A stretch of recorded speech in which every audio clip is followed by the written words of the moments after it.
ನಿಮ್ಮ ಹೊಟ್ಟೆಯನ್ನು ಸರಿ ಮಾಡೋದಕ್ಕೇನೆ ಅಂಬಲಿ ಅಂತ ಒಂದು ಅದ್ಭುತವಾದ ಟೆಕ್ನಿಕ್ ತಂದಿದ್ದೀವಿ. 5 ಗ್ರಾಮ್ ಸಿರಿಧಾನ್ಯದ್ದು, ನವಣೆ 2 ದಿವಸ, ಅರ್ಕ 2 ದಿವಸ, ಸಾಮೆ 2 ದಿವಸ, ಊದಲು 2 ದಿವಸ, ಕೊರಲೆ 2 ದಿವಸ. 5 ಗ್ರಾಮ್ ತಗೊಳ್ಳಿ. ಅರ್ಧ ಲೀಟರ್ ನೀರಿನಲ್ಲಿ 8 ಗಂಟೆ ನೆನೆಸಿ 15 ನಿಮಿಷ ಮಣ್ಣಿನ ಮಡಿಕೆಯಲ್ಲಿ ಕುದಿಸಿ. ನವಣೆ, ಸಾಮೆ ಯಾವುದೋ ಒಂದು ಧಾನ್ಯ ತಗೊಳ್ಳಿ. ಯಾಕೆ ಒಂದೇ ಮಾಡಬೇಕು?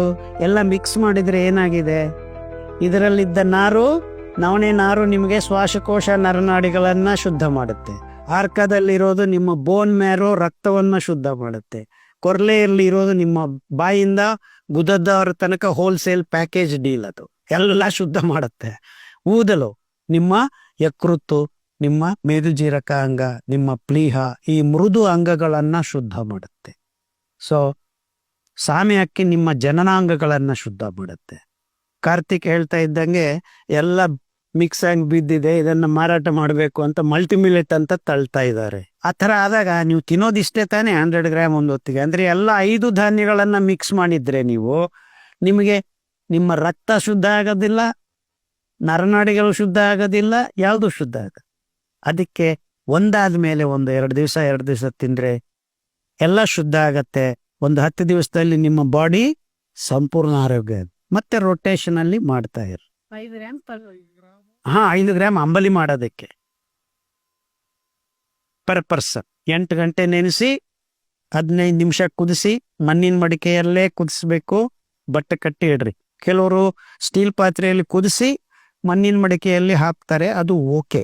ಯಾಕಂದ್ರೆ ಹಾಕಿದ ಮೇಲೆ ಸೂಕ್ಷ್ಮ ರಂಧ್ರಗಳ ಮೂಲಕ ಆಕ್ಸಿಜನ್ ಒಳಗಡೆ ಹೋಗುತ್ತೆ. ಸ್ಟೀಲ್ ಪಾತ್ರೆಯಲ್ಲಿ ಕಟ್ಟಿಟ್ರೆ ಅದು ಅಂಬಲಿ ಆಗೋದಿಲ್ಲ, ಸೂಕ್ಷ್ಮ ಜೀವಿಗಳು ಬರೋದಿಲ್ಲ.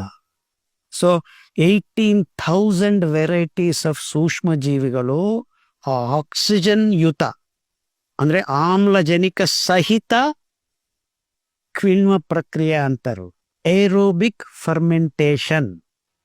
ನಿಮ್ಮ ಹಾಲು ಮೊಸರು ಆಗೋದು ಎನೆರೋಬಿಕ್ ಫರ್ಮೆಂಟೇಶನ್. ಲ್ಯಾಕ್ಟೋಬ್ಯಾಸಿಲ್ಲಸ್ ಅನ್ನೋದು ಆಮ್ಲಜನಕ ರಹಿತ ಕಿಣ್ವ ಪ್ರಕ್ರಿಯೆ. Anaerobic fermentation is 1,00,000 time less efficient than aerobic. ಅಂದ್ರೆ ಅಂಬಲಿಯಲ್ಲಿ ಉತ್ಪಾದನೆ ಆಗ್ತಕ್ಕಂಥ ಸೂಕ್ಷ್ಮ ಜೀವಿಗಳ ವೈವಿಧ್ಯತೆ ಮತ್ತು ಅದರ ಒಂದು ಕೊಡುಗೆ ನಿಮ್ಮ ಕರಳಿಗೆ ಎಷ್ಟು ಅದ್ಭುತ ಅಂದ್ರೆ, ನಾನು ಹೇಳೋದು ಅಂಬಲಿ ಮಾನವ ಜಾತಿಗೆ ಅಮೃತ ಅಂತ. ಸೊ 8 ಗಂಟೆ ಇಟ್ಟು ಬಟ್ಟೆ ಕಟ್ಟಿ ಇಡಬೇಕು, ಕದ್ದರ ಬಟ್ಟೆ ಕಟ್ಟಿಡ್ಬೇಕು. ಯಾಕೆ?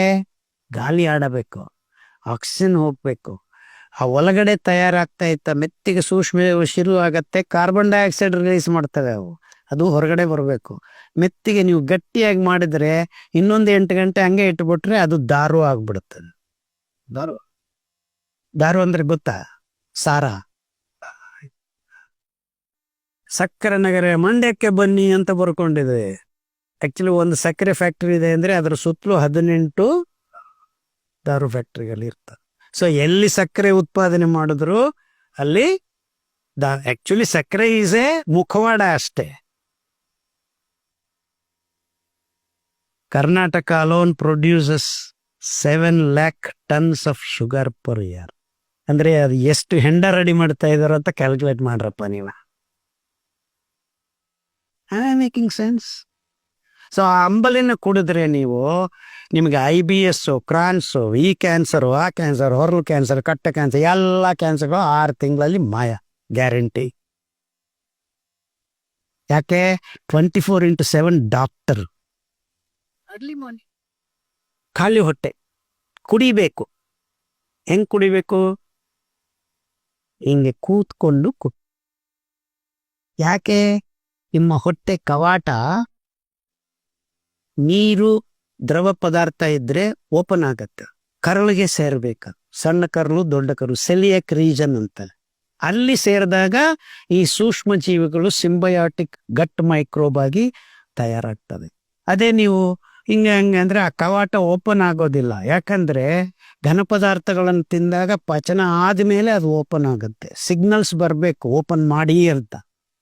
ಓನ್ಲಿ ದ್ರವ ಪದಾರ್ಥಗಳು ಆ ಸಿಗ್ನಲ್ಸ್ ಅನ್ನು ಜನರೇಟ್ ಮಾಡ್ತವೆ. ಅದಕ್ಕೆ ಅಂಬಲಿ ತುಂಬಾ ತಿಳಿ ಇರಬೇಕು. ಅದಕ್ಕೆ 5 ಗ್ರಾಮ್ ಅರ್ಧ ಲೀಟರ್ ನೀರು ಅಂತ ಹೇಳಿತ್ತು. ಕುಡಿಯೋದು ಹ್ಯಾಂಗ್ ಕುಡಿಬೇಕು? ಕೂತ್ಕೊಂಡು ಕುಡೀರಿ.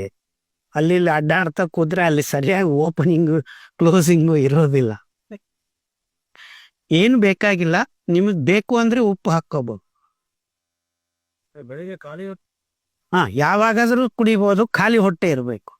ಮಧ್ಯಾಹ್ನನೂ ಕುಡಿಬೋದು, ನೀರು ಕುಡಿಬೋದು, ಅಂಬಲಿ ಕುಡಿದ ಮೇಲೆ ನೀರು ಕುಡಿಬೋದು, ಏನು ತೊಂದರೆ ಇಲ್ಲ. ಸರ್ ಬೆಳಗ್ಗೆ ನೆನ್ಸಿಟ್ಟು ರಾತ್ರಿ ಕುದಿಸಿ ಬೆಳಗ್ಗೆ ಕುಡೀರಿ. ಹಂಗಲ್ಲ ನಾನು ರಾತ್ರಿ ಕುಡಿತೀನಿ ಅಂದ್ರೆ ರಾತ್ರಿ ನೆನೆಸಿ ಬೆಳಗ್ಗೆ ಕುದಿಸಿ ಬಟ್ಟೆ ಕಟ್ಟಿಟ್ಟು ಸಾಯಂಕಾಲ ಕುಡಿದ ಮೇಲೆ ಒಂದು 5 ನಿಮಿಷ ಬಿಟ್ಟು ಅದೇ ಧಾನ್ಯದ್ದು ಊಟ ಮಾಡ್ರಿ. ನವನೇ ಅಂಬಲಿ ಕುಡಿದಿದ್ದೀರಾ, ನವನೇ ಇಡ್ಲಿ ಮಾಡ್ಕೊಂತೀನ್ರಿ, ನವನೇ ಮುದ್ದೆ ಮಾಡ್ಕೊಂತೀನ್ರಿ, ಬಟ್ ಒಂದು 5 ನಿಮಿಷ ಗ್ಯಾಪ್ ಕೊಡ್ರಿ. So that it goes into the celiac reason, ಅಂದ್ರೆ ಪೌಷ್ಟಿಕಾಂಶಗಳನ್ನು ಹೀರಿಕೊಳ್ಳುವ ಮತ್ತು ನಿಮ್ಮ ಗಟ್ ಮೈಕ್ರೋಬ್ಸ್ ಬೆಳೆಸೋದು ಈ ಕೆಲಸ ಮಾಡಬೇಕು. ಸೊ ನಿಮಗೆ ನಮ್ಗೆ ಅದಾಗಲ್ಲ, ಅದು ಹೀಟ್ ಆಗತ್ತೆ, ಅದು ಆಗತ್ತೆ, ಆಗಲಿ. ಫಸ್ಟ್ ನೀವು ಅಂಬಲಿ ಕುಡಿಯಕ್ಕೆ ಶುರು ಮಾಡ್ರಿ ಒಂದು 10 ದಿವಸ. ಆಮೇಲೆ ನೀವು ಕಲ್ಲು ತಿಂದ್ರೂ ಜೀರ್ಣ ಆಗತ್ತೆ. ಯಾಕೆ?